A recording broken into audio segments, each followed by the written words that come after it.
Vamos dar início ao painel 2, Transição e Inovação, Comunidades de Energia, moderado pelo Sr. Professor Dr. João Joanás de Melo, membro do CNADES. Peço o favor de tomarem os seus lugares os oradores do segundo painel, Professor Dr. João Peças Lopes, Dr. Inês Campos e Engenheiro Nuno Brito Jorge. Muito obrigado. Boas tardes. Este segundo painel é dedicado à temática da transição e inovação, comunidades de energia, e vamos deliberadamente focar-nos numa matéria um pouco diferente daquela que tratámos no primeiro painel. O primeiro painel foi um pouco focado na tecnologia, sobre quais é que são as possibilidades que nós temos, o que é que nós podemos fazer, qual é que é a tecnologia que temos à nossa disposição, quais é que são as ferramentas que temos à nossa disposição. Este segundo painel é mais focado nas mudanças de paradigma. Já foi aqui aflorado há pouco que todos os setores da sociedade têm que estar envolvidos. Mas numa matéria tão complexa como esta, o ingrediente mais importante de todos é a vontade. Mudar de hábitos, mudar de mentalidades é muito mais difícil do que pôr em prática novas tecnologias. Se fosse só pela tecnologia, nós já podíamos estar a gastar menos 50% da energia que gastamos. Se fosse só pela racionalidade económica, porque só a tecnologia não chega, poderíamos estar a gastar menos 25% a 30% da energia. E, portanto, a componente de eficiência energética, como foi aqui referido, e foi um dos grandes enfoques, foi deliberadamente também a primeira prioridade, o primeiro enfoque do parecer do CNADES, foi exatamente sobre essa matéria, mas ainda estamos no domínio das possibilidades da tecnologia. E, portanto, neste segundo painel, vamos sobretudo focar o domínio das vontades, da mudança de paradigma. O que é que tem que mudar estruturalmente? Que paradigmas é que nós demos como adquiridos no passado e que têm que ser radicalmente mudados no futuro? Que novos modelos de negócio, modelos de organização social, modelos comportamentais é que têm que ser postos em prática no futuro. Há um aspecto que não vai ser tão focado hoje, mas que eu não queria deixar de focar, que é o próprio conceito de sustentabilidade. Nós hoje em dia temos uma sociedade que é profundamente insustentável em todos os domínios, incluindo na componente dos recursos necessários. E, portanto, claramente, uma das coisas que nós precisamos aprender é estar dispostos a querer menos. Eu diria que a maior doença da nossa sociedade é a ganância. Aliás, estou em boa companhia, o Papa Francisco diz a mesma coisa e chama-nos a atenção para a sociedade do descarte. O que nós hoje vimos aqui no primeiro painel foi a demonstração de como não devemos continuar a desperdiçar, perdoem-me a expressão, estupidamente energia como o temos feito até hoje. A dimensão tecnológica é fundamental e essa não temos toda a que viremos a necessitar, mas já temos muito mais do que aquilo que estamos a usar, mas a parte mais difícil é mesmo a componente das mentalidades e da mudança de paradigmas. E para nos ajudar nesta tarefa de começarmos, de facto, a desmontar e a montar novos paradigmas, temos aqui três oradores. João Peças Lopes é professor, é licenciado e doutorado em Eletrotecnia, é professor na Universidade do Porto e trabalha há muitos anos nesta área dos sistemas energéticos, das redes energéticas e, portanto, vai-nos falar um pouco sobre este novo paradigma que vão ser as novas redes e o conceito das micro-redes para o nosso sistema energético. Depois temos Inês Campos, é doutorada em alterações climáticas e políticas de desenvolvimento sustentável e é investigadora, tem trabalhado especificamente nesta área de transição energética e coordena neste momento o projeto Mainstream Prosumers in the Energy Union. Portanto, este conceito novo é um dos novos paradigmas, é o prosumer. Em vez de sermos meramente consumidores de energia, todos nós vamos passar a ser simultaneamente produtores e consumidores. E finalmente, Nuno Brito Jorge é engenheiro do ambiente, empresário, tem trabalhado como consultor de política energética e ambiental, foi um cofundador da GoParity, uma plataforma de financiamento colaborativo, e é atualmente presidente do Conselho de Administração da Copérnico, a primeira cooperativa de energia renovável em Portugal. João, se fizeres favor, começamos imediatamente.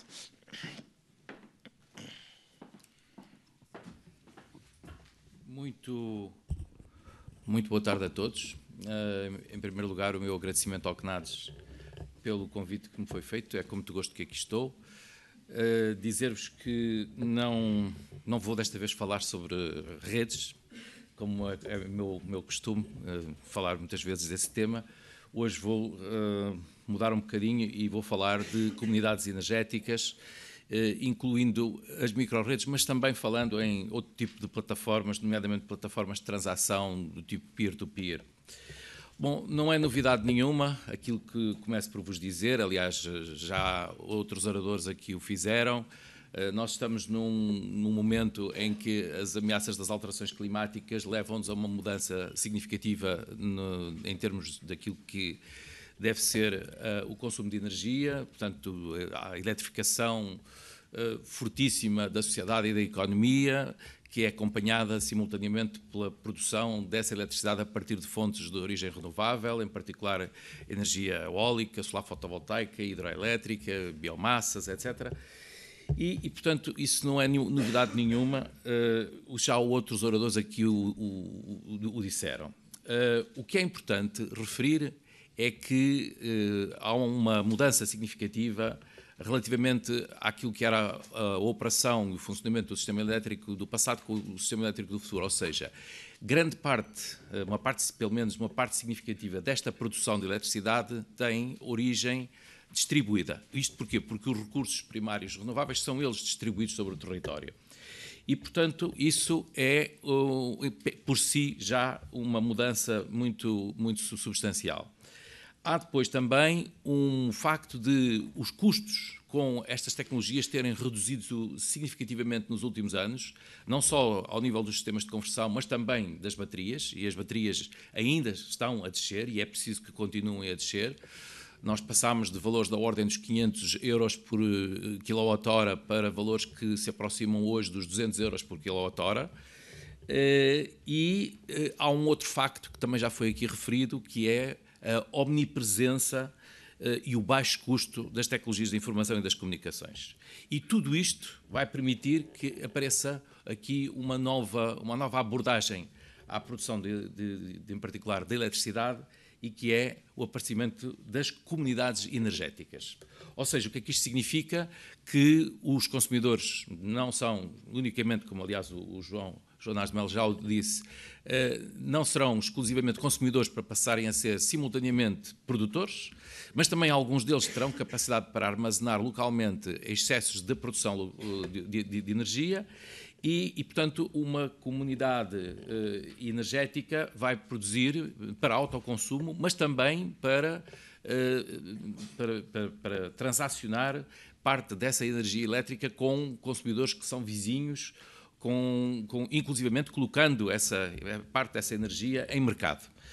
E não se trata exclusivamente de transacionar energia, pode-se também transacionar serviços, os ditos serviços de flexibilidade, que também já aqui falámos e que eu irei referir muito brevemente a seguir.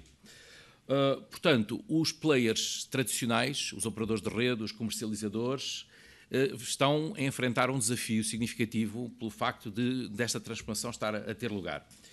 E, portanto, vamos então passar a ter comunidades de energia, sobretudo comunidades de energia que exploram energias renováveis, e há depois todo um conjunto de questões muito relevantes que têm que ser endereçadas e que em Portugal é necessário que isso se faça rapidamente, até porque isto corresponde à necessidade de transpor algumas diretivas comunitárias que foram aprovadas em dezembro do ano passado e que, portanto, precisamos de transpor e ajustar para a legislação portuguesa e que tem a ver com a propriedade dos sistemas de armazenamento, dos sistemas de produção, eventualmente até de algumas redes, no caso em que a comunidade energética assume o caráter físico, por exemplo, de uma microrrede.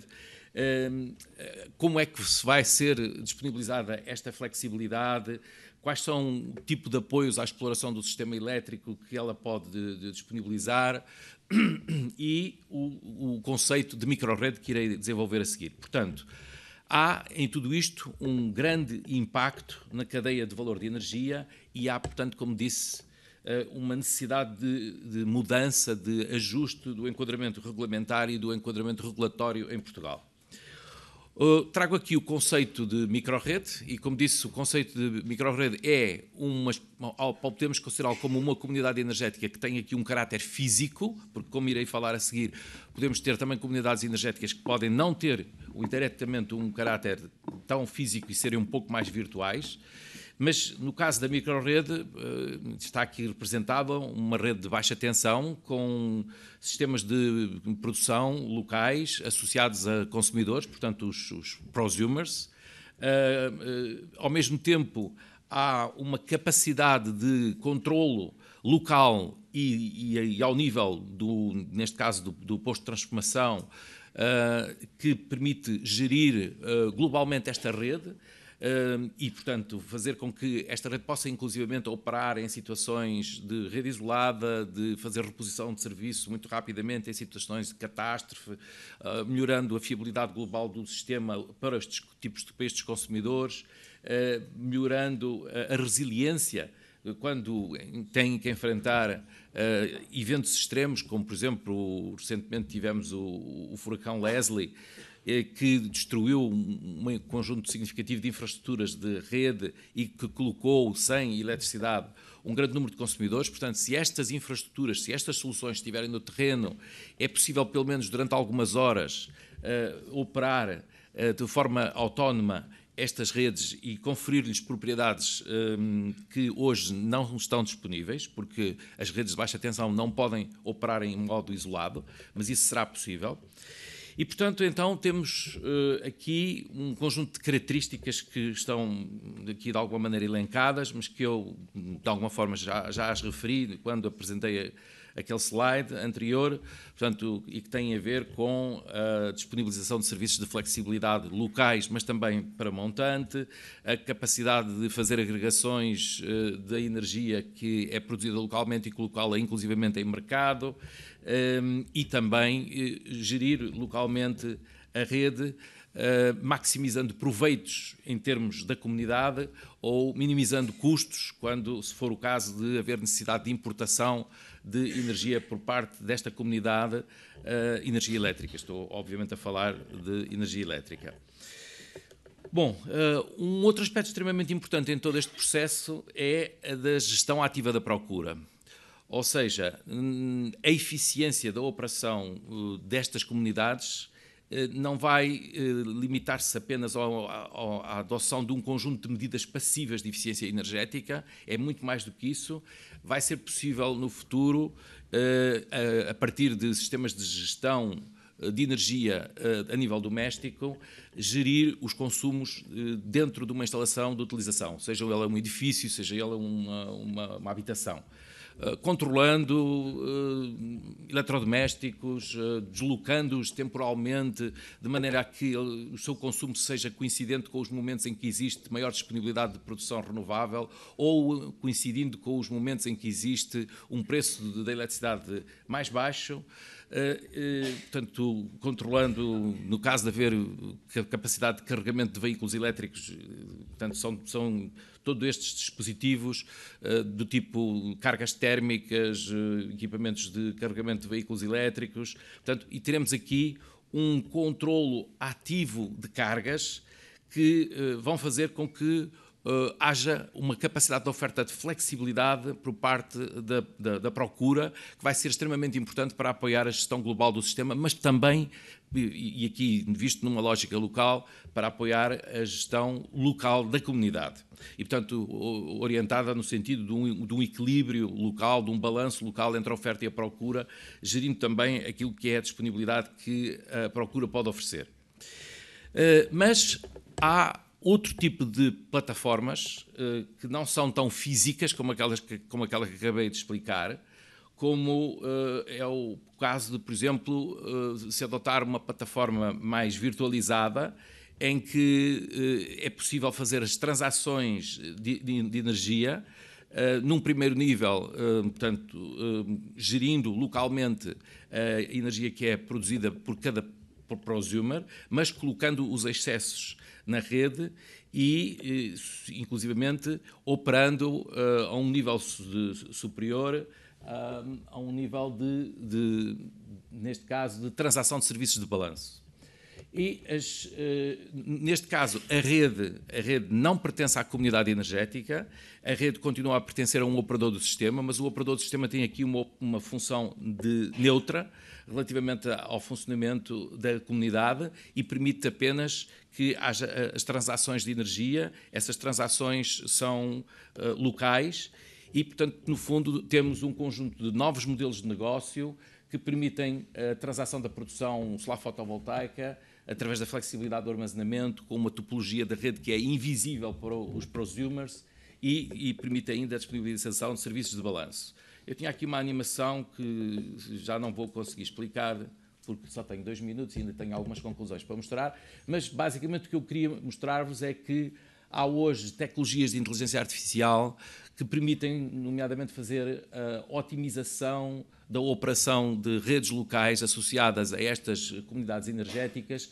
que passam pela descentralização do processo de fecho de mercado local e em que cada prosumer otimiza a sua operação e, no final, são definidos set points que garantem a viabilidade da operação do sistema. Por viabilidade da operação do sistema estou a falar de não haver violação das restrições da operacionalidade das ligações entre nós da rede. Relativamente às minhas conclusões, e uma vez que o tempo é curto, portanto, as mensagens importantes que eu queria deixar é que a microrrede pode ser entendida como uma célula ativa de um puzzle bastante complexo, que é a Smart Grid, a rede elétrica inteligente. O conceito de microrrede ajusta-se ao desenvolvimento deste conceito de comunidades energéticas.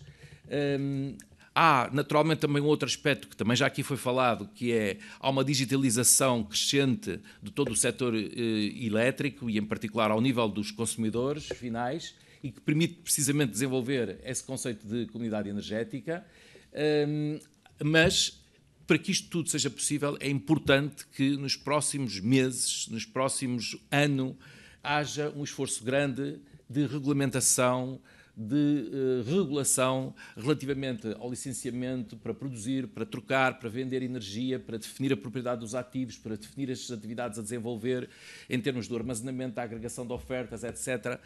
Portanto, tudo isto que depois nos conduzirá a uma situação de permitir também, numa lógica peer-to-peer, fazer transações de energia. Por exemplo, estou a falar de comunidades energéticas do tipo parques industriais, centros comerciais.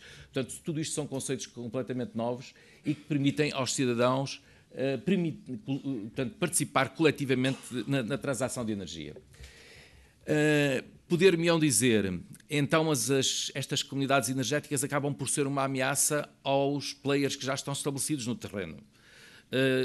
Sim, podemos encarar o problema dessa forma, mas eu acho que essa é uma visão, é uma abordagem errada. Ela é antes uma oportunidade, porque precisamente para os comercializadores, o facto de conseguir, o facto de comprometer e envolver diretamente os consumidores e os produtores locais neste processo vai permitir que eles sejam cada vez mais ativos, mais participativos e, portanto, o comercializador vai tirar partido dessa capacidade de flexibilidade que os consumidores finais podem oferecer. Para os operadores de rede, os recursos distribuídos das comunidades energéticas podem ser facilmente utilizados para apoiar uma gestão mais eficiente da rede elétrica, reduzindo custos de investimento e custos de exploração. E finalmente, em face disto, o que eu acho é que tanto os comercializadores como os operadores de rede devem ter uma atitude de serem facilitadores no desenvolvimento desta transição ao nível local, associada ao desenvolvimento do conceito das comunidades energéticas. É com isto que termino. Muito obrigado.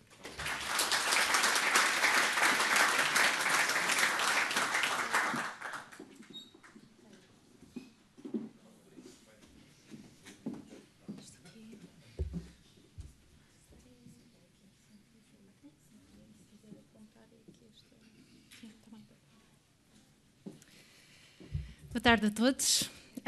Queria agradecer ao Conselho e ao professor Filipe Duarte Santos pelo convite para estar aqui hoje e para falar já dos primeiros resultados do nosso projeto, do projeto Proseu, que começou há cerca de 1 ano. Estou só aqui a carregar a minha apresentação. Vou tentar cumprir os meus 10 minutos. Eu ensaiei em casa para cumprir os 10 minutos. Então, o Proseu foca exatamente esta questão dos prosumidores e numa perspectiva de coletivos, de comunidades energéticas, e acho que a apresentação do professor já foi uma grande introdução à minha própria apresentação. E nós partimos desta ideia, a nossa pergunta de partida é que estruturas de incentivo é que podem promover, maximizar a integração dos prosumidores no processo de transição, e partimos desta ideia de que os cidadãos, as empresas, as comunidades, os municípios devem ter um papel central num processo de transição que pensamos que deve ser, é uma oportunidade para um sistema energético mais inclusivo, mais transparente, mais democrático.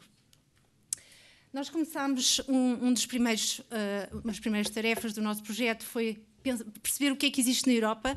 Nós trabalhamos sobretudo com 9 países, que são os países que estão integrados no projeto. É um projeto europeu, um H2020, e a primeira coisa que fizemos foi tentar entrevistar via online e sobretudo através de um questionário online bastante longo, alguns coletivos que poderiam ser cooperativas, que poderiam ser comunidades energéticas nestes 9 países. Conseguimos 199 respostas e não é de admirar que realmente a Holanda, a Alemanha e o Reino Unido sejam os países onde a nossa amostra foi maior, porque também são os países onde estas comunidades já são bastante expressivas, enquanto que em Portugal temos muito pouco, ou quase nada.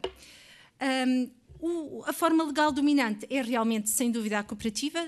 Não é de admirar que o primeiro coletivo em Portugal seja uma cooperativa. Há outras formas legais, há empresas sem fins lucrativos. Estas public institutions são muito também municípios e por aí fora. Barreiras. Sem dúvida, a grande barreira que foi apontada para desenvolver estes coletivos foram as políticas públicas, a legislação, não há qualquer dúvida sobre isto, seguido logo da infraestrutura de rede e do acesso a financiamento. Mas o que este gráfico nos diz um pouco é que, com vontade política, estas comunidades podem se desenvolver muito mais, porque o financiamento não é uma barreira, pelo menos não é um entrave tão grande. E no que respeita à visão da comunidade europeia, realmente parece que há uma visão política que dá uma oportunidade, abre uma oportunidade aos prosumidores. Aliás, eu penso que se isso não acontecesse, o nosso próprio projeto não teria sido financiado pela Comissão.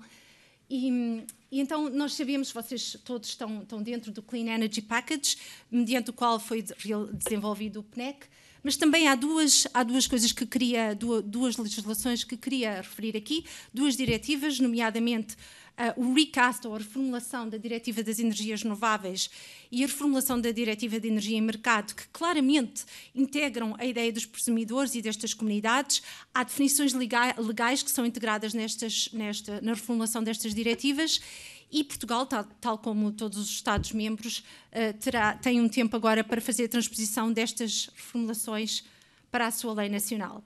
Nós, começando aqui pelo PNEC, nós olhámos para as versões draft que foram apresentadas nos 9 países com que trabalhamos e tentámos perceber quantas vezes é que são mencionadas prosumidores, comunidades energéticas, que importância é que é dada ao tema, e realmente concluímos que Portugal está, juntamente com a Bélgica, é o país que menos fala disto no seu PNEC. Mas sabemos que isto também é uma versão de draft e esperemos que com as conversas e com as intervenções que houve hoje e com o parecer do PNEC que isto possa vir a alterar-se. Curiosamente, Espanha e França estão a liderar. Depois, eu esqueci-me de vos dizer, nós temos muitas linhas de investigação, então o que é que eu pensei? Eu em 10 minutos vou tentar dar-vos uma espécie de apresentação mosaico, dar-vos alguns retratos de pedaços da investigação que temos estado aqui a fazer. Portanto, já vos dei um retrato do que foi o nosso inquérito europeu, um retrato do que tem sido um pouco a nossa análise em termos de legislação. E agora queria-vos falar um pouco do trabalho que temos estado a fazer especificamente em Portugal. Nós estamos a implementar uma metodologia que chamamos de Living Labs. Nós traduzimos para laboratórios de inovação porque laboratórios vivos parecia estar a fazer experiências com seres vivos e achámos que ia ser um bocado assustador. E então a nossa ideia é perceber então, o que é que está acontecendo no terreno, sabendo o que sabemos a nível europeu e das tendências que há, como é que no terreno os prosumidores estão a tomar partido de oportunidades, estão a superar barreiras, e como podemos nós, enquanto projeto, também potenciar a integração das energias renováveis, potenciar o trabalho dos prosumidores e até o desenvolvimento de novos coletivos, de novas comunidades, novos serviços, novas cooperativas. E nós temos trabalhado nomeadamente com 2 laboratórios de inovação, e nós convidamos hoje pessoas que vêm que têm desenvolvido esse trabalho connosco e estão aqui presentes na sala, e eu queria desde já agradecer a vossa presença, ali ao João Barroso, que é da CVRA, da Comissão de Vitivinicultura do Alentejo, da região do Alentejo. Aquilo ficou um bocado cortado, acho que ficou desformatado neste computador a minha apresentação, mas estamos aqui a falar dos vinhos do Alentejo. E o que é que nós temos estado a fazer? Temos estado a trabalhar com os produtores de vinho e a perceber como é que se pode implementar uma maior, dentro do programa mais geral que a CVRA tem em termos de plano de sustentabilidade da CVRA, como se pode aumentar a integração de renováveis. Sabemos que, especificamente, o setor do vinho é um setor que, durante aquele período da colheita, tem grande intensidade energética. Eu não tenho aqui em mente o valor, mas sei que por garrafa há uma quantidade considerável de emissões. E então mas também é um setor, especialmente no Alentejo, com grande potencial para a energia solar, e daí que todo o nosso discurso, as nossas conversas tenham vindo a desenvolver, no sentido de desenvolver mais esta integração de renováveis. Uma das coisas que fizemos também com o apoio da CVRA é tentar perceber, do ponto de vista dos produtores, quais eram as barreiras para aumentar o uso de renováveis. E temos aqui o custo inicial da instalação, a questão do armazenamento, e 2 barreiras que são muito interessantes e que eu já vou falar mais e que vão perceber porquê mais à frente. Tem a ver com a baixa remuneração do excesso de eletricidade injetada na rede, isto nos sistemas de autoconsumo que são implementados já por algumas adegas, e também o facto dos sistemas não ser possível adaptar as instalações à sazonalidade da viticultura. Então, temos estado a vir a discutir alguns novos modelos de negócio que implicam criar comunidades energéticas, por exemplo, entre uma adega e uma aldeia próxima, que implicam possivelmente que as adegas possam usar o excesso de energia no período fora da vendima, estamos aqui a falar sobretudo de energia solar, para, por exemplo, o abastecimento, o carregamento de veículos elétricos. E há aqui um enorme potencial de modelos de negócio e de novas formas de colaboração entre os viticultores que ainda não são possíveis, mas que seriam interessantes. Temos depois o caso de São Luís. São Luís é uma aldeia em Odmira, no Alentejo. Temos também aqui alguns representantes de São Luís, temos ali o Sérgio, e de Relíquias, que também têm vindo a trabalhar connosco daquele lado e que tiveram hoje... vieram aqui também para participar neste debate. E em São Luís, desde 2011 ou 2012, se pensa em criar uma comunidade energética, em aumentar a autonomia energética da aldeia e beneficiar de todo, pronto, trazer com isso benefícios para toda a comunidade. Já se está a adotar, muitas casas já estão a adotar pequenas instalações de autoconsumo, chamadas UPAC. Mas o que acontece... A sério? Ok. Então, vou tentar ser breve. O que acontece para São Luís é que tudo o que é possível agora está em verde, portanto, temos sistemas de autoconsumo individual que são possíveis, temos a possibilidade de criar uma pequena unidade de produção que são possíveis, mas a questão de criar uma comunidade de energia renovável ou autoconsumo coletivo, isso ainda não é possível. Neste caso, precisamos realmente de alterações legislativas. Aqui, como veem nesta pequena comparação, Portugal, Itália, Croácia, Bélgica, nestes países não é possível criar comunidades de energia renovável, mas já é possível em muitos países. Então, é aqui que eu queria chegar, caminhos legais. O que é que eu acho que é muito importante? Acho que é muito importante no PNEC haver realmente uma menção mais robusta e um desenvolvimento mais robusto do presumidor e das comunidades energéticas em todas as suas dimensões sociais, tecnológicas, financeiras, porque isto é um ponto de partida para outra transformação que nós queremos ver implementada, que é realmente a transposição das diretivas europeias para Portugal e que permita, nomeadamente, um novo regime jurídico para o autoconsumo coletivo, potenciar, por exemplo, permitir a potência contratada com base na sazonalidade, para o caso da agricultura, e isto não é só para o setor de vinho, mas no geral para a agricultura, e venda e troca direta entre consumidores, que vai permitir as tais micro-redes e os tais peer-to-peer modelos que o professor muito bem aqui explicou. Eu vou-vos dar só o exemplo de Espanha. Esta nova lei espanhola saiu há um mês, já contempla muitas das definições da diretiva europeia, e o que é interessante na lei espanhola é que realmente há um regime jurídico pensado para o autoconsumo coletivo. Pode ser um bom ponto de partida. Eu aqui ouvi várias vezes hoje dizer que nós temos que pensar sempre em mercado ibérico, numa situação ibérica. Temos aqui ao nosso lado o nosso vizinho já com um quadro legislativo bastante interessante, e eu acho que vale a pena olhar para a alteração, para a nova legislação espanhola, mas acho que ainda podemos fazer melhor, porque eu acho sempre que podemos fazer, porque nós temos que ver, eu vejo pelo menos os presumidores como sementes de transformação, estamos aqui a semear uma transformação e nós não sabemos, por mais que hajam roteiros e planos, eu acho que nenhum de nós sabe exatamente como vai ser o futuro. E temos que lançar sementes para ver o que cresce e o que cresce da melhor forma. Pronto, e fico-me por aqui. Pronto.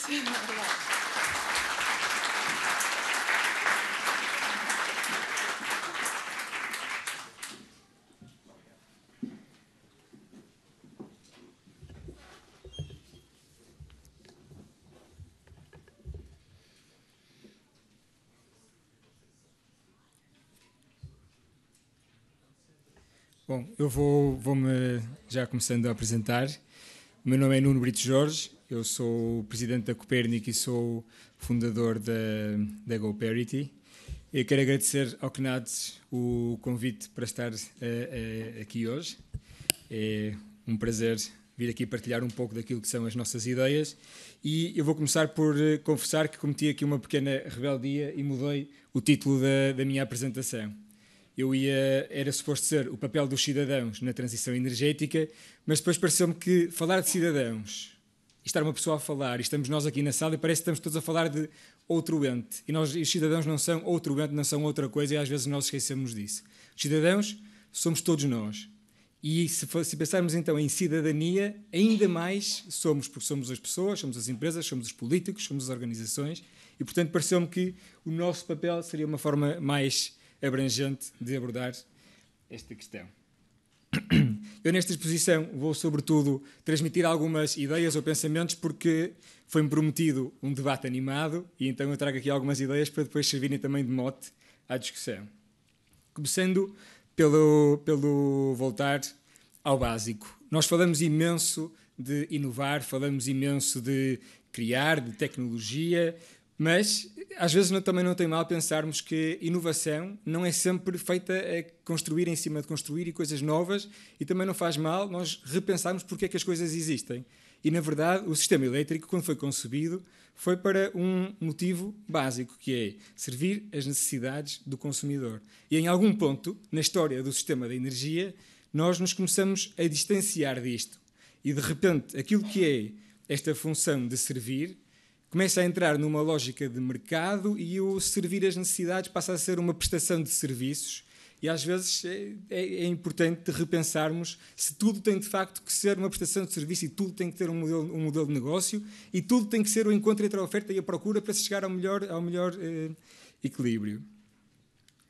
O segundo ponto que eu queria também falar era que os cidadãos estão desde sempre na origem do sistema energético, obviamente pelo seu papel enquanto consumidores, mas também porque no início do século passado foram os cidadãos que se juntaram para fazer a eletricidade chegar aos sítios onde o Estado não foi capaz de levar. E ainda hoje nós temos várias cooperativas em Portugal que já estão quase a cumprir 100 anos de idade e que remontam ao tempo da eletrificação. Já restam poucas, mas há muitas que ainda estão ativas e estão felizmente de boa saúde. Vamos ver agora como é que reagem às remodelações que estão a acontecer no sistema energético.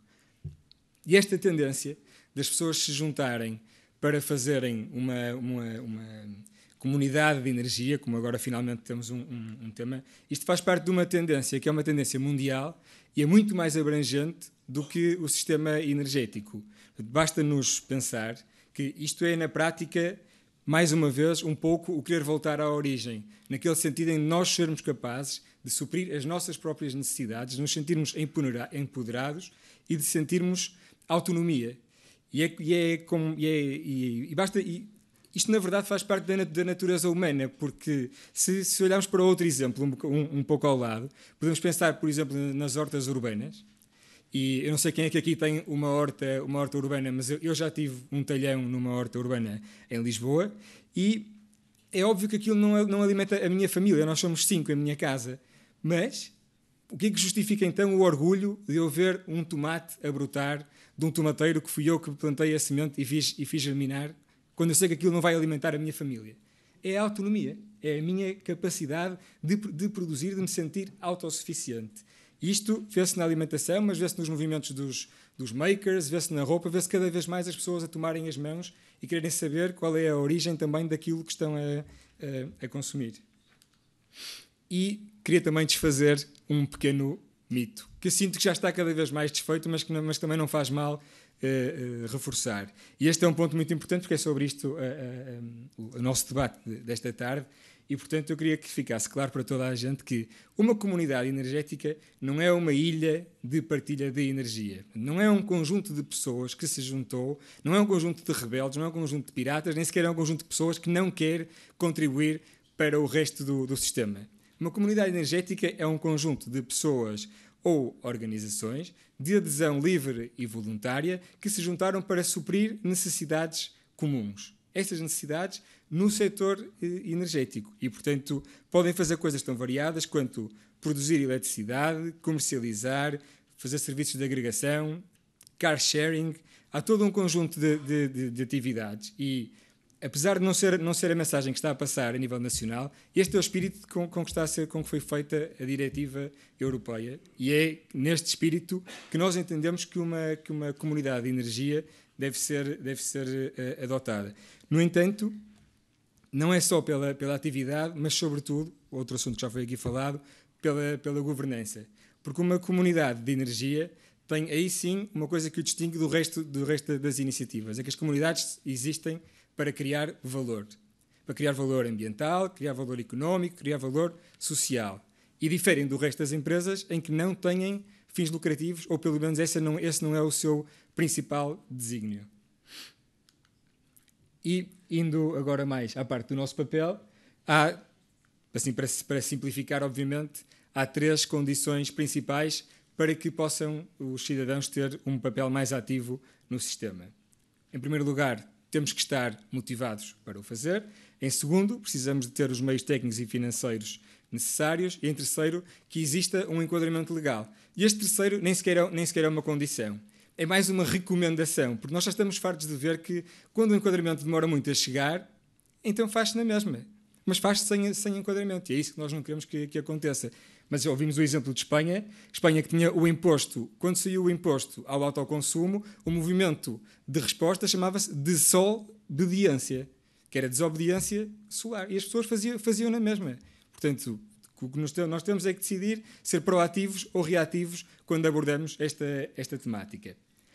Este primeiro assunto, que é uma condição base, obviamente talvez a forma mais fácil e mais simples de comunidade energética, não vale a pena falar muito neste tema porque a Inês já abordou bastante e o professor Bessas Lopes também, só deixar um número, que é um estudo da Universidade de Delft estimou que recentemente que 45% das necessidades de energia na Europa, de eletricidade, na Europa, podem ser supridos pelos cidadãos. E quando falamos em cidadãos, a própria Universidade considerou as PMEs, os edifícios públicos e os próprios cidadãos nas suas casas. Também, já agora deixar aqui uma nota, que Portugal, neste aspecto, até está a ter um bom desempenho. No autoconsumo, talvez tenhamos sido dos primeiros, agora ainda não existe, mas já foi anunciado este enquadramento para os condomínios e para os parques industriais, portanto também temos esperanças que em Portugal rapidamente se tenha um enquadramento mais favorável. Depois, uma segunda nota para dizer que a transição energética já não é um problema de engenharia. Nós nunca tivemos tanto conhecimento científico como temos hoje. Blockchain, peer-to-peer, criptomoedas, eólico, solar que não para de descer, o armazenamento cada vez mais barato, nós temos de tudo. E claro que esta é uma verdade intemporal. Em todos os dias há sempre mais conhecimento científico do que no dia anterior, provavelmente. O que importa aqui é pensar qual é a forma que nós utilizamos para incorporar isto na forma como nós nos organizamos como sociedade. E é este conhecimento, esta transmissão do conhecimento académico para a sociedade e para a parte política, obviamente, que importa assegurar para que os próprios cidadãos possam, mais uma vez, ser ativos no panorama energético. E depois uma boa notícia é que há mais do que dinheiro suficiente no mundo para resolver todos os desafios que nós temos à frente. O problema é que ele está a ser aplicado nos sítios errados. Nós sabemos, por exemplo, que as Nações Unidas estimam que para atingir os Objetivos de Desenvolvimento Sustentável, até 2030 tem que haver, eu creio que são... agora está-me a faltar o número, mas eu tenho aqui nas minhas notas. Exatamente. São 5 trilhões de dólares por ano até 2030 para cumprir os Objetivos de Desenvolvimento Sustentável. E a OCDE estima 500 bilhões de dólares para cumprir os objetivos do Acordo de Paris, também anualmente e até 2030. Pois o G20 investe 73 trilhões de dólares em infraestrutura todos os anos, dos quais só 20 trilhões são em energia. Portanto, estamos a falar de, apenas em energia, investir 4 vezes aquilo que era necessário para cumprir os Objetivos de Desenvolvimento Sustentáveis mundiais, que todos sabemos que não é só energia, que é pobreza, as alterações climáticas, tem todo o tipo de problemas que o planeta enfrenta. Mas também há outra boa notícia, é que apesar do dinheiro estar a ser mal aplicado, há 2 gerações que estão a crescer, que são cada vez mais consequentes e cada vez mais têm a vontade de colocar, não sei se não estou muito bem em português, mas colocar o dinheiro onde está o seu discurso. E, além de que 90% dizem que consideram o impacto ambiental nas suas escolhas como consumidor, eles já mostraram que fazem e que vão para a rua. E nós temos o Extinction Rebellion, que já foi aqui referido hoje, mas também temos as greves dos estudantes, e cada vez mais teremos este tipo de coisas a acontecer se de facto não começarem a haver respostas. E depois, este é o ponto em que eu puxo um bocadinho a brasa à minha sardinha, é mais uma boa notícia, que é que não é preciso ter um telhado para investir em energia solar ou ser dono de um edifício para investir em eficiência. Portanto, hoje em dia, também por causa de avanços tecnológicos e também por causa das plataformas, qualquer pessoa que se torna membro da Copérnico, por exemplo, na verdade o que está a fazer é investir numa empresa de energias renováveis e pode investir em projetos de energia solar que são da Copérnico. A diferença é que está a fazê-lo numa empresa que é de gestão democrática, 100% renovável e que opera sem fins lucrativos. Na GoParity, por exemplo, qualquer pessoa pode emprestar dinheiro a uma empresa que quer montar painéis solares ou procura de financiamento para um projeto de eficiência energética. Ao pagar juros a quem emprestou, na verdade o que esta empresa está a fazer é partilhar algo da riqueza que aquele projeto e dos benefícios económicos que aquele projeto vai trazer. E por último, também queria ressalvar aqui que a participação é um direito. E como direito que é, ele não pode ser imposto. E, portanto, também é importante ressalvar que quaisquer cidadãos que não querem ser membros ativos e que preferem continuar a ser membros passivos do sistema energético ou apenas consumidores, porque para eles é suficiente saber que vão carregar um interruptor e a luz vai acender, e, portanto, focamos apenas na garantia da segurança do abastecimento, não pode ser obrigado. Mas, na verdade, temos é que criar um enquadramento que dê o direito a todos os outros cidadãos, de quando querem participar, o poderem fazer. E acredito que estamos cada vez mais neste caminho, e posso dar o exemplo do assunto dos condomínios outra vez. Eu creio que há cerca de 4 ou 5 anos tinha criado a Copérnico há pouco tempo e falei desta questão dos condomínios e que me parecia irracional poder produzir energia no telhado, que ela era, na verdade, consumida dentro do prédio, mas que não se pudesse utilizar isso legalmente. E nessa altura houve um senhor que estava na plateia, não vou dizer em que empresa que ele trabalhava, que saltou logo: não, isso não é assim, atenção. E hoje em dia, na verdade, nós até já estamos a ver países a tomarem esta medida. E, portanto, acredito que estamos, de verdade, a criar as condições necessárias. Para fechar, eu queria só deixar 3 mensagens que eu tentei que fosse para dirigir aos 3 tipos de público que eu acreditei que iam estar aqui hoje. Portanto, em primeiro lugar, para os cidadãos, que é que, quando as pessoas se juntam, conseguem fazer as coisas acontecer. E estamos fartos de ver exemplos de que isto é verdade, e E é uma mensagem que é muito importante e que, mais uma vez, também está junto que vai ligada à natureza humana. Não é só nós nos juntarmos e sermos mais fortes, é que quando nós partilhamos, também somos muito mais felizes. Depois, para os mais académicos da plateia, é que nós continuamos a precisar da ciência pela ciência. Não é só nós não precisamos só de estudos, nós não precisamos só de notícias, sobretudo neste ecossistema de dúvidas, ou de fake news, ou de saber o que é verdade e o que é mentira. Nós precisamos de ciência, porque é a ciência que nos traz a informação necessária para, como cidadãos, podermos agir. E depois, para os mais políticos, que é uma mensagem que eu gostava que ficasse clara, que é... Quando nós falamos em level playing field, que é um termo que se utiliza muito neste ambiente, nós não estamos a falar de tratar todas as coisas da mesma maneira. Isso é a igualdade. Nós estamos a falar de praticar a diferença entre a igualdade e a justiça, ou entre a igualdade e a equidade. E isso implica tratar de forma diferente as coisas que são diferentes. E, portanto, uma comunidade de energia não pode ser tratada da mesma forma que é tratado um super fundo de investimento ou uma grande utility. Também é certo que não deve prejudicá-los, mas isto aplica-se tanto à criação de regimes de exceção como à redução das barreiras à entrada nas diferentes atividades que se praticam. E eu aqui queria aproveitar também só para, eu peço desculpa, só mais 30 segundos, para dizer que, como já foi referido, também lamento que haja muito poucas referências às comunidades energéticas no PNEC. E acredito que isto aconteceu por causa daquela confusão de conceito sobre o que é uma comunidade energética. Se nós pensarmos na comunidade energética como os cidadãos que se juntam para cumprir atividades, basta-nos olhar para o exemplo da Dinamarca, em que 86% da capacidade eólica é detida por cooperativas ou por iniciativas de cidadãos. Em Portugal, quanto do parque eólico é que é detido por comunidades de energia? Está ali o professor Sá da Costa, não me deixa mentir. E, portanto, mas isto tem que ser visto como uma oportunidade. A Escócia, quando criou um objetivo de Community Energy, ultrapassou o objetivo que tinha até 2020, marcado em 2013, foi atingido em 2015. Portanto, a verdade é que as pessoas querem participar. Nós só temos que criar as condições para elas participarem. Portanto, para concluir, eu tinha aqui esta mensagem final, que a próxima revolução é da democratização, mas ao longo do dia estive a pensar, e eu acho que não é da democratização, é a mensagem, é a revolução da humanização do sistema energético, porque é para isso que ele existe. Obrigado.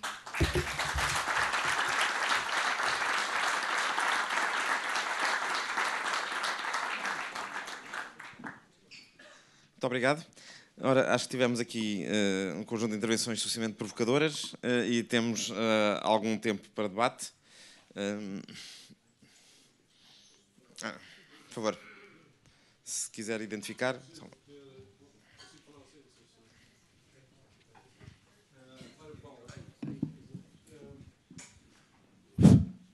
Portanto, eu fiz a primeira... Portanto, em 2008, convenci os condóminos do prédio onde eu habito a fazermos uma instalação fotovoltaica. Está lá a funcionar, enfim, estou agora com um problema com a DGE.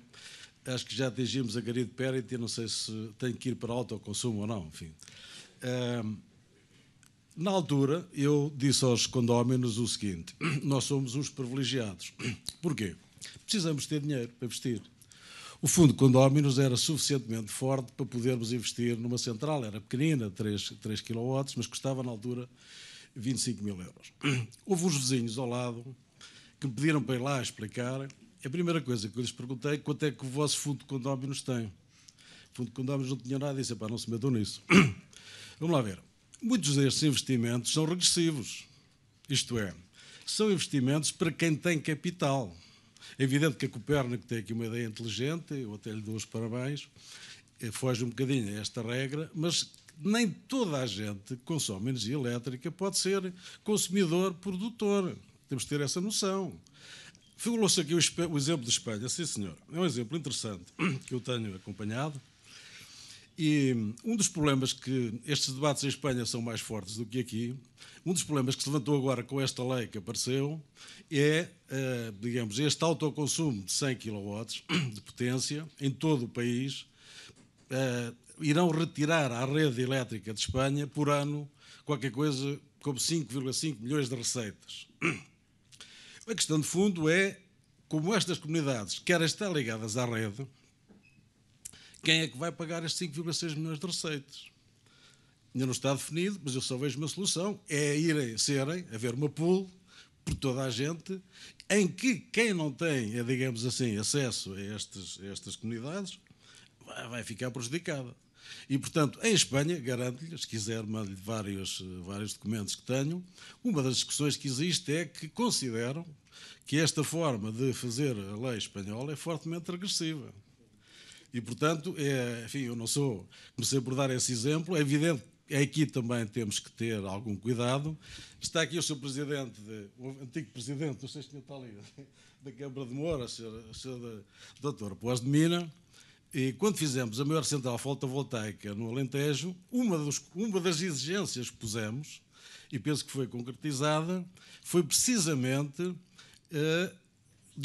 fazermos produção distribuída de energia a preços, enfim, penso que, enfim, não sei, não sobre os vossos segredos, mas a preços muito convidativos para as comunidades que não tinham dinheiro para o ter.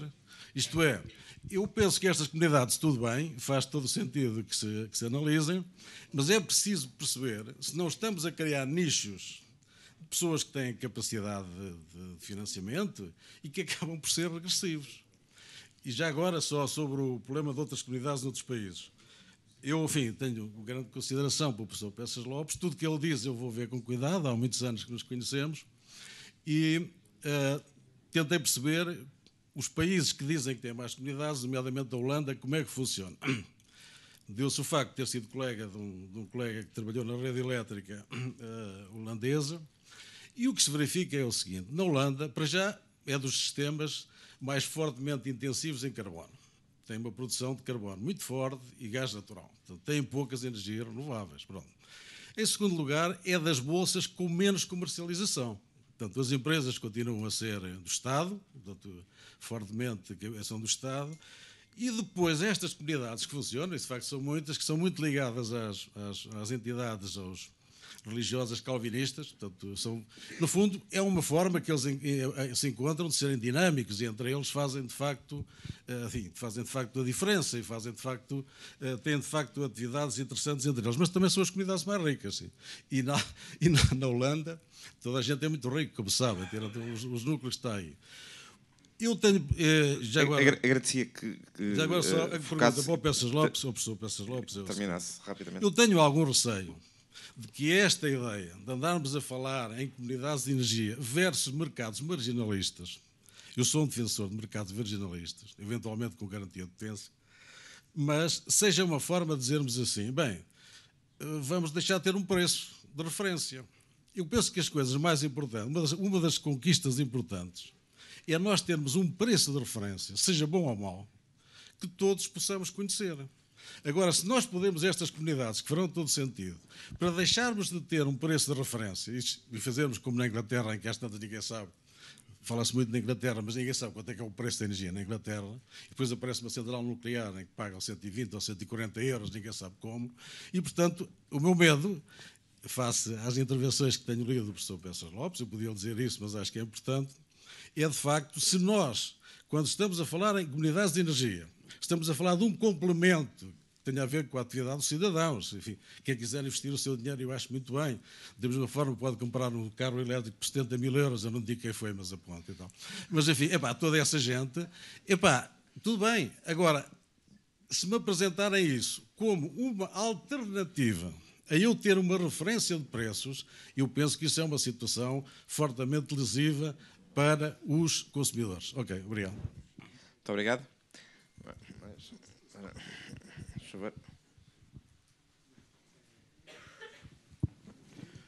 Boa tarde, o meu nome é Vítor Coias, sou microprodutor de energia, vai para 10 anos. E devo dizer que a minha central já está paga. pagou-se a ela própria e, neste momento, todos os quilowatts-hora que a EDP tem a bondade de me pagar são lucro. E, portanto, a questão, digamos, da microprodução ser destinada a pessoas endinheiradas é uma falsa questão.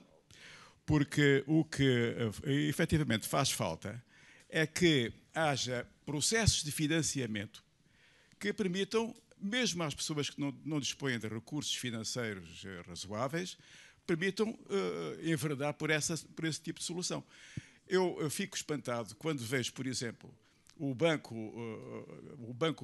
que é o Banco Público, a Caixa Geral de Depósitos, propor um crédito especial para comprar, para os consumidores poderem comprar Mercedes a gasóleo, e não propor um crédito a condições especiais para quem queira dedicar-se ou quem queira pôr em sua casa uma instalação de microprodução. E, portanto, em vez também oferecer-se crédito para consumo, crédito, por exemplo, para compra de joias, e não vejo condições de crédito favoráveis no âmbito da microprodução de energia, que é uma coisa que faria todo o sentido. Portanto, digamos que há essa questão, quanto a mim, é uma falsa questão. O preço, obviamente, vai baixar cada vez mais à medida que a produção renovável se expande, porque o combustível é a preço zero e, portanto, a tendência será para dispormos cada vez de energia mais abundante e a preço mais baixo. Agora, é preciso que não haja travões a este processo. E um dos travões que eu estou a encontrar é que eu sinto-me um bocado na mesma posição que a minha empregada quando lhe peço, ou só lhe pedisse, para ela tentar vender as couves que cultivo lá no meu quintal à mulher da praça que vende as hortaliças. Eu estou a vender a minha energia a uma empresa cujo negócio é vender-me energia a mim. E, portanto, não faz sentido nenhum que seja, digamos, a entidade fornecedora de energia elétrica que me está a comprar a energia ao preço que lhes apetece. Muito obrigado. Obrigado. Mas não foi você, nem o tempo de atividade, que financiámos aquilo. Foram os outros consumidores. Quando chegaram a pagar quase 600 euros por megawatt-hora. Não havia nenhuma entidade que o financiasse assim ou a nós, se não tivéssemos esses. Desculpe, há aqui outras pessoas que estão a pedir para intervir, se não se importa. Toda a gente tem o mesmo direito, não é? Obrigado. O meu nome é José Janela, sou membro do CNADES. Por curiosidade, sou cooperante desde o primeiro ano da Copérnico e gostava de fazer uma pergunta ligada à questão da possibilidade de se substituírem os telhados, nomeadamente das escolas, que têm fibrocimento com amianto, porque já há uma empresa que faz isso, que substitui as coberturas com amianto. A contrapartida é ficar com a eletricidade depois que eles instalam em cima do telhado durante uma série de anos. O Estado é que deveria ter a obrigação de, tendo em conta o seu património, de retirar o amianto e produzir eletricidade. Portanto, tem capacidade para isso. Mas enquanto o Estado não faz isso, será que a Copérnico não poderia também fazer a retirada, pelo menos em algumas escolas, para dar o exemplo, do amianto e colocar painéis para produção de eletricidade e também para aquecer a água, que ainda faz falta para os balneários e não só. Obrigado. Muito obrigado. Filipe.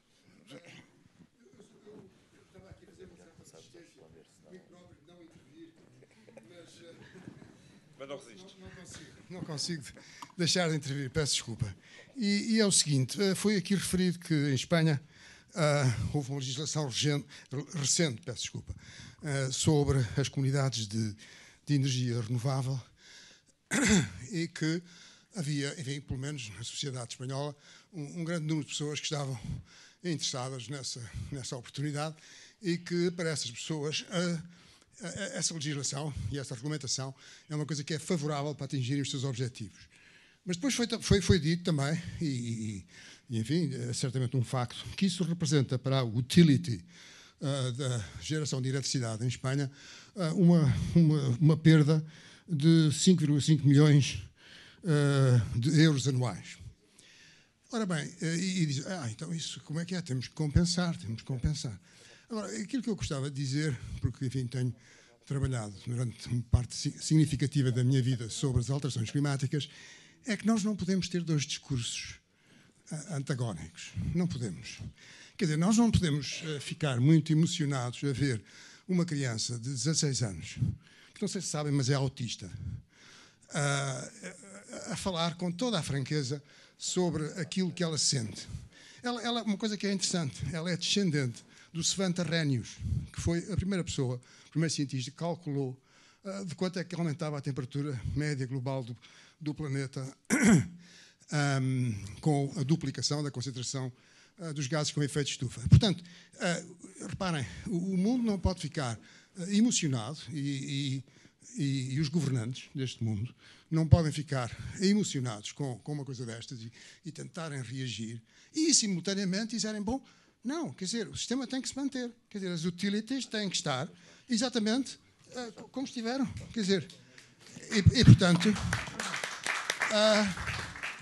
reparem, quer dizer, uma transformação, uma transição é realmente uma transformação e uma transição. E, portanto, nós temos que encontrar maneira de que chamar a atenção para as pessoas que gerem essas utilities e que são inteiramente respeitáveis, pessoas muito respeitáveis, mas de que elas também estão neste mundo, não é? Elas também estão neste planeta. E assim como aquela utility da Califórnia foi à falência, bom, quer dizer, não estão noutro planeta. Fazem parte da comunidade humana. São homo sapiens como nós. Muito obrigado. Eu não tenho mais inscrições, eu vou dar aqui a oportunidade aos membros do painel para fazerem um comentário. Eu também não resisto a dizer uma coisa. Eu aqui há uns anos tive uma conversa com um CEO de uma das elétricas nacionais, não vou agora aqui dizer quem, mas enfim, poderei dizer em privado depois se alguém tiver curiosidade. E perguntar, bom, com a capacidade tecnológica que vocês têm, porque é que não apostam a sério em promover a eficiência energética? Porque do ponto de vista até económico para as empresas produtoras, como já se faz numa série de outros países, isso seria interessante. E ele deu uma resposta cândida e extraordinária, que foi: o problema é que a nossa cultura é vender eletricidade. Já há muito tempo que não temos uma cultura do serviço público. A nossa cultura é vender eletricidade e, portanto, a maior parte das pessoas da casa estão preocupadas em perder negócio, não estão preocupadas com a qualidade do serviço prestado. E essa mentalidade perdura até aos dias de hoje. Enfim, talvez atenuada, aliás, eu diria que algo atenuada, mas essa mentalidade perdura até aos dias de hoje. De facto, não podemos querer simultaneamente descarbonização e sustentabilidade e passar a vida a fazer mais do mesmo, não é? E, portanto, eu agradeço ao Filipe este desabafo, eu partilho da mesma preocupação. E já agora tenho uma outra preocupação muito significativa, é que há mais ambiente para além da descarbonização e há mais sociedade para além, enfim, das tarifas e da legislação. Há, de facto, uma situação de pobreza energética e há, de facto, uma situação de pobreza, ponto. E, portanto, há aqui um conjunto de questões que não podem ser esquecidas nas soluções concretas que nós vamos encontrar para as coisas. Hoje aqui já discutimos muitas soluções que são claramente win-win, que vão no bom sentido. Temos a tecnologia, temos o conhecimento, até temos alguma vontade, agora temos de pôr essa vontade, de facto, em prática.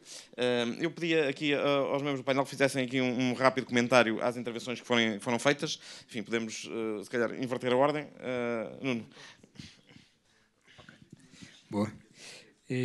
Bom, eu quero começar por partilhar uma coisa, já que falamos em partilha e humanização. Eu quero partilhar a minha felicidade com as intervenções que tenho ouvido, que acho que foram espetaculares e imensas coisas que felizmente não vi outras pessoas a dizer exatamente aquilo que eu teria dito. E, portanto, começando pela pergunta que fez o Mário Paulo, que tem um ponto muito importante, é aquele do acesso à oportunidade de participar numa comunidade. E aí, de facto, as barreiras têm que ser baixas, mas por exemplo, voltando a pegar no exemplo da Copérnico, bastam 60 euros para ser membro da Copérnico, bastam 20 euros para poder fazer um investimento na GoParity. Portanto, a tendência será sempre para baixar as barreiras.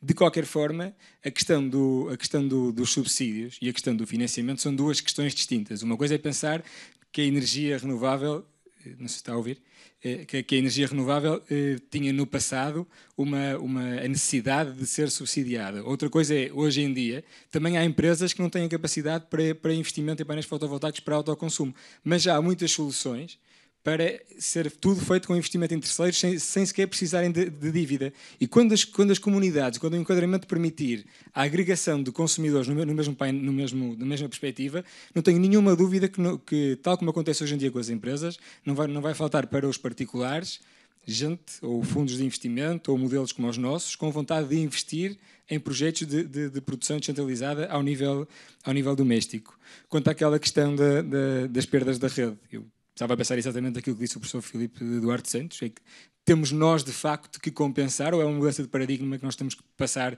a aceitar como normal. Sobre a Holanda, já que falou do caso da Holanda, também gostava de dizer que a Holanda acaba de negociar um acordo em que 50% de todos os novos parques de eólica e fotovoltaico onshore têm que ser detidos por comunidades energéticas. Então, aí está mais um exemplo de como eles são pioneiros nesta área, e não é só por serem ricos. Quanto ao fibrocimento, temos todo o interesse, já fizemos algumas propostas, infelizmente não conseguimos. Trabalhar com escolas públicas muitas vezes é bastante difícil, mas nós queremos mesmo fazer isso, e para nós é aliar a educação a energias renováveis à saúde, é o triângulo dourado da Copérnico, exato. E era só isto que eu tinha para dizer. Obrigada. Eu não vou muito daquilo que o Nuno... Desculpa, eu sou péssima com nomes. Que o Nuno disse, eu concordo. Relativamente à questão de Espanha, queria apenas também acrescentar que esta questão de estar sempre a debater entre pobreza energética versus comunidades energéticas não é uma questão nova, há muita investigação em torno disto. Como é que se pode garantir que depois a tarifa fixa, como resposta das utilities estarem a perder dinheiro em termos de consumos, a resposta normal é aumentar a tarifa fixa, já se verificou isso em casos como a Alemanha. E como é que se pode evitar situações em que a pobreza energética aumente? Isso são coisas que estão a ser estudadas. Eu não tenho uma resposta para isso, há várias respostas para isso, mas o que eu acho realmente é que, como o professor afirmou, não podemos ser incoerentes. Estamos aqui numa direção. Se calhar a EDP ou outra comercializadora hoje vai ser uma Kodak no futuro. Que foi o que aconteceu com a Kodak. Toda a transformação tecnológica tem perdedores e ganhadores. E nós não estamos só num processo de transição, estamos num processo também de transformação tecnológica. Não é? As renováveis, só que temos o grande desafio, que o meu colega Guilherme está sempre a referir, que é, pela primeira vez num processo de transição, estamos a falar de retirar do mercado uma fonte de energia. E isto é realmente um grande desafio. Enquanto que todos os outros processos de transição a nível de energia foi acrescentar novas fontes, e o grande desafio que nós temos realmente é que temos que retirar algo. Eu acho que, relativamente à questão do amianto, não tenho... Era uma pergunta para o Nuno, e então passo a palavra ao professor. Muito obrigado. Obrigado. Bom, eu já agora gostava de comentar aquilo que hoje a Mário Paula disse, relativamente às comunidades energéticas passarem a ser ou ameaçarem os mercados marginalistas. Eu não vejo isso como tal. Acho que aquilo que poderá ocorrer é a coexistência das duas situações. Aliás, as próprias estas comunidades de energia, elas, para além de poderem servir os membros da comunidade, podem elas próprias servir como agregadores e colocar ofertas em mercado e participar nos próprios mercados marginalistas. E relativamente à questão que levantou das perdas que resultam do desenvolvimento deste conceito em Espanha e que foram já quantificadas, eu acho que essa é uma falsa questão, porque prevendo-se que a sociedade e a economia vai ser progressivamente eletrificada, aquilo que se vai deixar de fornecer a esses consumidores vai ser rapidamente compensado com o aumento do crescimento dos consumos de eletricidade a outro nível. Portanto, com outros consumos que vão aparecer, e eles vão ser cada vez mais, sempre a crescer. Portanto, não, há limites no planeta. ok, mas digamos no curto, médio prazo, é uma falsa questão, não se põe. Não existe, porque aquilo que são as perspectivas de crescimento dos consumos de eletricidade, nós sabemos isso, inclusive pelas projeções que temos para Portugal, aquilo que vai acontecer é que vamos ter uma progressiva eletrificação da sociedade e da economia, portanto os consumos vão continuar a crescer durante algum tempo e, portanto, esse problema não existe. Mas nós precisamos é de diversificar a capacidade de produção de energia, de produção de eletricidade, com diferentes formas, e as comunidades energéticas são uma delas. Muito obrigado. Penso que cumprimos o tempo de debate que tínhamos planeado. Muito obrigado a todos. Eu agora daria a palavra ao professor Filipe Duarte Santos e ao Sr. Secretário de Estado, João Galamba, para fazerem aqui o encerramento da sessão. Muito obrigado a todos pelo debate.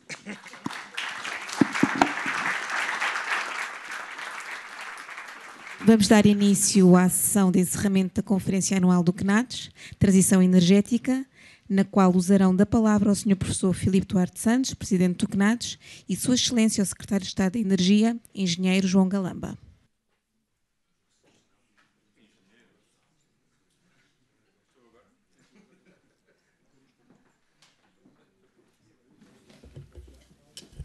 Bem, queria agradecer terem-me oferecido mais um curso superior. Passei a ser engenheiro, presumo que honorário, não vão os verdadeiros engenheiros nesta sala acusar-me de usurpação, embora não tenha sido eu o usurpador, foram outros que me atribuíram esse título. Não sou engenheiro. Excelentíssimo Presidente e excelentíssimo Secretário Executivo do Conselho Nacional do Ambiente e Desenvolvimento Sustentável, Dr. Filipe Duarte Santos e Dra. Maria Adília Lopes, excelentíssimos moderadores e oradores, caros participantes. Gostaria de começar a minha intervenção por congratular o Conselho Nacional do Ambiente e do Desenvolvimento Sustentável, na pessoa do seu Presidente, acerca da relevância dos temas tratados e pelos trabalhos desenvolvidos ao longo desta conferência. Eu não me canso de lembrar que a política de transição energética, da qual o PNEC é um pilar essencial, não é um fardo ou uma obrigação que o país enfrenta e a que vai ter que se sujeitar, mas sim uma oportunidade. Rejeito por completo a ideia sacrificial do ambiente. O ambiente não é um sacrifício, não tem que implicar amputações. O ambiente deve ser compatibilizado com o crescimento económico e eu acredito verdadeiramente na sua compatibilização. E, portanto, esta é uma oportunidade para aumentar o investimento, para aumentar o emprego, para fazer crescer a economia, sim, para fazer crescer a economia. É uma oportunidade para substituir importações e é uma oportunidade para o sistema científico e de inovação. E sim, também é uma oportunidade para os consumidores, que poderão ter custos mais reduzidos, sobretudo quando comparados com aqueles que teriam, caso mantivéssemos a nossa dependência fóssil. As metas que subjazem ao PNEC são importantes, como é evidente, mas é igualmente essencial assegurar que os consumidores entendam que vão tirar partido da significativa redução de custos associada ao reforço da produção de eletricidade com recurso a fontes renováveis, em particular a partir do sol e do vento.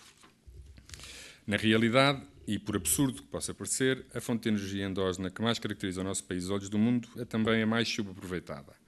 Não vale a pena iludir-nos no que ao solar diz respeito. O reforço da capacidade tem sido manifestamente insuficiente e, se nada fosse feito, esse reforço continua a ser insuficiente, pondo mesmo em causa os compromissos do país que constam do PNEC. E é por essa razão que o Governo decidiu fazer 3 coisas para expandir significativamente o solar. A primeira, vamos realizar leilões para atribuição de ligação à rede. Faremos o primeiro já na última semana de junho, ou na primeira semana de julho, ainda não está definido. E o nosso objetivo já neste primeiro leilão é leiloar 1.350 megawatts. Nós temos uma meta, mais ou menos, de 8 gigawatts de solar até 2030 e termos cerca de 500, agora vão entrar uns parques em funcionamento, mas ficaremos sempre abaixo de 1 gigawatt e, portanto, assim, grosso modo, temos que aumentar a partir de 2020 mais 7 gigawatts. E esses 7 gigawatts vão ser destas 3 maneiras. Leilões, vamos inspirar-nos na legislação espanhola e noutras, estamos já a trabalhar sobre isso, na questão das comunidades de energia e da produção descentralizada. Há um grupo de trabalho em curso e contamos enviar esse decreto-lei, o decreto-lei 153/2013, acho eu, 14, para entrar em circuito legislativo em junho E, portanto, contamos ter as duas principais peças legislativas do setor elétrico português, o Decreto-Lei 172 e o 153, plenamente operacionais muito rapidamente. O 172 já entrou em circuito legislativo e a revisão do autoconsumo entrará em junho. O nosso objetivo, assim, de forma muito simples, em linha com o que o Nuno da Copérnico aqui referiu, é basicamente, e de uma forma mesmo muito simples, passar de um autoconsumo individual para o autoconsumo coletivo. É esse o grande objetivo do Decreto-Lei, é isso que é hoje proibido em Portugal e é isso que nós permitiremos. Portanto, a um ponto de produção não corresponderá apenas um ponto de consumo, podem responder múltiplos pontos de consumo. Esta é a ideia base das comunidades de energia e do autoconsumo e é isso no qual estamos a trabalhar neste momento e queremos fazer rapidamente. Como disse aqui o professor Peças Lopes, em resposta, julgo eu, ao Mário Paulo, nós tradicionalmente tínhamos de facto um trade-off entre produção descentralizada e autoconsumo e a produção, digamos, tradicional do sistema elétrico nacional. Nós entendemos que nesse momento esse trade-off não existe, por razões aqui referidas pelo professor Peças Lopes, porque de facto se espera uma eletrificação significativa dos consumos de energia no país e, portanto, nós não temos um consumo estacionário, que é uma das condições para haver esse trade-off, porque um consumo que somente do lado decresce do outro e, portanto, se nós estamos a prever um contexto de eletrificação significativa de toda a economia e de crescimento do consumo de eletricidade, este trade-off é eliminado ou, pelo menos, significativamente desbatido. O mesmo em relação à rede, há sempre uma preocupação, e essa preocupação, confesso, que era a minha, de se permitir muito autoconsumo, porque a rede é de todos e paga por todos e, portanto, se nós desviarmos consumos dessa rede, no fundo, o que estamos a fazer é quem sai da rede tem uma redução significativa de custos, quem fica paga os custos por todos e, como saem consumos, pagará mais custos. Entendemos que este risco também é mínimo hoje em dia, porque não só por causa do aumento de outros consumos, mas também nós vivemos hoje um momento de constrangimento e subcapacidade de rede e, portanto, tirar cargas da rede é uma forma de minimizar o investimento adicional em rede que teria sempre que ser feito. E, portanto, por estas duas razões e de forma muito simplificada, julgamos que os perigos que existem sempre, e não era certamente por maldade ou capricho que o autoconsumo descentralizado era fortemente limitado, era porque podia representar custos para os restantes consumidores e entendemos que hoje esses riscos não existem, portanto que está na altura de avançar rápido e em força para esta legislação e assim faremos. Por outro lado, vamos também, e isso ficará já previsto na revisão do 172 que já enviamos para o circuito legislativo, a possibilidade de acoplar outras tecnologias a parques já existentes, nomeadamente a parques eólicos, a possibilidade de acoplar painéis fotovoltaicos. Porquê? Porque é uma forma de otimizar a ligação à rede existente e, portanto, é uma forma de optimizar os investimentos já realizados em rede e minimizar a necessidade de investimentos adicionais. E, portanto, estas serão, grosso modo, os três modos de aumentar significativamente a penetração de renováveis em Portugal. Leilões, a questão do autoconsumo e das comunidades de energia e acoplar normalmente solar a parques eólicos já existentes, porque são tecnologias complementares, produzem muitas vezes horas diferentes do dia e, portanto, permitem-se, num certo sentido, maximizar o ponto de ligação e o investimento de rede já realizado e, como tal, reduzir os custos para todos. Para além destas medidas, demos igualmente outros passos importantes, como o Horizonte 2030. Estou-me a referir ao imperativo da eficiência energética. A eficiência energética é uma componente-chave na descarbonização da economia e no cumprimento das metas do PNEC. A eficiência energética nos edifícios tem, por isso, de constituir uma componente incontornável da regulação que orienta tanto a reabilitação de prédios antigos como de novos empreendimentos. É neste âmbito que o PNEC incorporará os objetivos e resultados de uma estratégia de longo prazo para a renovação de edifícios, assim como a aplicação do modelo de edifícios Nearly Zero Energy Buildings, NZEB, em Portugal. Cientes de que o Estado tem de dar um exemplo neste domínio, empenhamos-nos em viabilizar um conjunto alargado de projetos de eficiência energética na administração central do Estado, que se encontravam suspensos por uma série de constrangimentos regulamentares e que irão agora poder ser executados. O futuro da energia é complexo e exige muito trabalho, de forma a criar um melhor enquadramento técnico, económico e regulatório que permita acomodar e otimizar a eficiência energética, a massificação das renováveis, a eletrificação da mobilidade e a armazenagem descentralizada. Sempre teremos, como é evidente, o combate à pobreza energética e o apoio aos consumidores mais vulneráveis através da tarifa social. O Plano Nacional Integrado de Energia e Clima 2021-2030, que apresentámos por todo o país, concorre para a política europeia de combate às alterações climáticas e das consequentes mudanças globais no uso mais eficiente dos recursos. isto numa perspectiva dinâmica de progresso socioeconómico proporcionado pelos ganhos da competitividade e sustentabilidade associados à transição para uma economia verde. Portugal está profundamente empenhado na transformação estrutural do seu modelo de desenvolvimento, procurando desta forma criar condições para uma maior coesão e convergência no contexto europeu. E há aqueles que hoje aqui disseram que o Plano Nacional de Energia e Clima é demasiado otimista ou excessivamente otimista. Não o considero excessivamente otimista, acho que é um desafio importante, cabe-nos a nós dar resposta para procurar atingir as metas que nela constam. Obviamente que isso é uma responsabilidade do Governo, na parte que nos compete, mas todos os outros agentes na parte que competirá a cada um de vós. No entanto, todos aqueles que acharem que o PNEC é insuficiente, mau, ótimo, excelente, pode ser melhorado, o que for, ele entrará em consulta pública na próxima segunda-feira e, portanto, contamos com o contributo de todos para tornar este Plano Nacional de Energia e Clima otimista, como se quer, não direi irrealista, mas otimista, porque nós queremos, obviamente, desafios difíceis, porque se não fossem difíceis não teríamos a motivação para nos empenharmos todos para os concretizar e, portanto, é bom que ele se mantenha otimista. Portanto, quem nele participar não o tente tornar demasiado realista, porque nós queremos mesmo ambições às quais possamos responder com entusiasmo, empenho e tendo sempre presente de que isto não é fácil e, portanto, temos que dar todos o nosso melhor. E, portanto, é bom que ele se mantenha um bocadinho otimista, embora eu acho que ele seja plenamente atingível, mas fica aqui a informação de que segunda-feira entra em consulta pública, já depois de ter havido um conjunto de debates muito significativo no país. O documento que hoje vai para a consulta pública não é igual ao documento que foi apresentado no dia 18 de janeiro, se não me engano na data, acho que foi essa data, ou 18 ou 28, agora já não me recordo. Já houve contributos, já houve melhorias decorrentes dos debates que fizemos um pouco por todo o país e agora irá formalmente para a consulta pública e no final desse processo incorporaremos as recomendações, críticas, sugestões, o que seja, que considerarmos pertinentes e depois enviaremos aí sim a versão final do PNEC, que não é apenas do Governo, mas esperamos que seja todo o país. Muito obrigado a todos.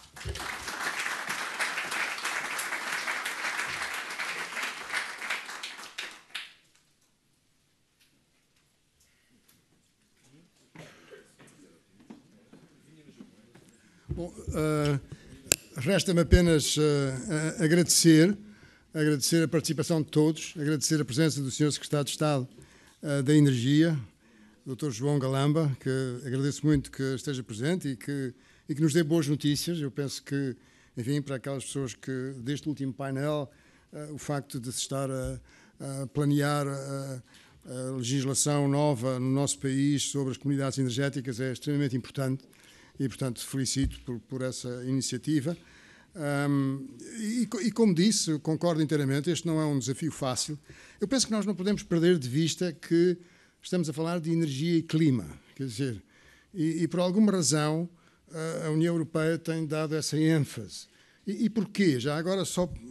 Porque 65% do forçamento radiativo, desculpem este palavrão, na atmosfera que causa as alterações climáticas resultam da dependência nos combustíveis fósseis. 65%, à escala global. 11% tem a ver com as alterações no uso dos solos, ou seja, com a desflorestação. Portanto, estão a ver, 65% é muito. Não é só isso, mas, quer dizer, é uma parte muito importante. E daí esta relação muito estreita entre energia e clima. E, portanto, nós não podemos ser... A palavra é muito forte, mas eu não encontro outra. Haver uma certa esquizofrenia nisto. Quer dizer, nós temos um comportamento para o clima e depois temos um comportamento para a energia. Não, quer dizer, é uma coisa integrada por causa desta razão, não é? Devido a esta razão. E 24%, que são os restantes, são dos outros gases com efeito de estufa, e tudo isto está incluído, não é, no roteiro da descarbonização do nosso país, que, mais uma vez, saúde como sendo uma contribuição muito importante e muito positiva, e que penso que, enfim, como português, sinto orgulho em que exista isso, é um plano muito bem feito e, portanto, temos todos, penso eu que temos todos que colaborar nesse plano. Apenas também para finalizar que eu penso que é realmente um problema que não é simples, tem a sua complexidade. E, portanto, nos problemas que são complexos, a melhor estratégia é a humildade. Não é? A humildade, nós não conhecemos tudo, de haver vários pontos de vista, haverem várias facetas, e, portanto, a humildade é realmente, talvez, enfim, a palavra de ordem para este problema. E depois, três aspectos, e vou-me calar, três aspectos. Um é a questão da sustentabilidade social. Portanto, a sustentabilidade social, não é? Quer dizer, que é muito importante, porque isto implica uma transição. E, portanto, há pessoas que vão perder emprego, não é? Quer dizer, e outras que vão ganhar emprego, mas há oportunidades de novos empregos. Depois, a sustentabilidade económica, porque, enfim, esse é, digamos, o grande objetivo que todos temos de maior bem-estar e de maior prosperidade económica e qualidade de vida. Mas há um terceiro, que é a sustentabilidade ambiental, não é? Porque realmente não há planeta B, reparem. E, portanto, nós temos que fazer deste planeta aquilo que sempre foi um planeta amigo, não é? Deu-nos muitas coisas, não é? Portanto, sendo um planeta amigo, não se faz isso a uma pessoa amiga, não é? Muito obrigado pela vossa atenção.